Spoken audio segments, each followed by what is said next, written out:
నేను భయపడ్డానా తల్లి అని మిమ్మల్ని అడుగుతున్నా. ప్రజల కోసం పనిచేశాం.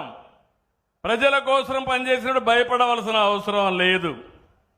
వీళ్ళు చేసే పని చూస్తా ఉంటే అంతా కూడా చేసే తప్పుడు పనులు, మీడియాలో మాత్రం ఫేక్ మీడియా పెట్టి నేను దానికి సమాధానం చెప్పాలంట.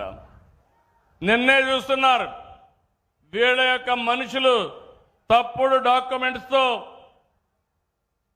దివ్యాంగుల పింఛన్ తీసుకున్నారు.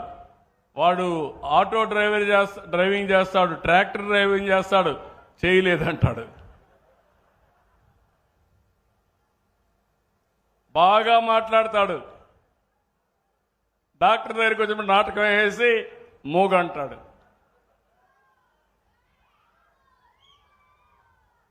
అలాంటి పార్టీ ఇది.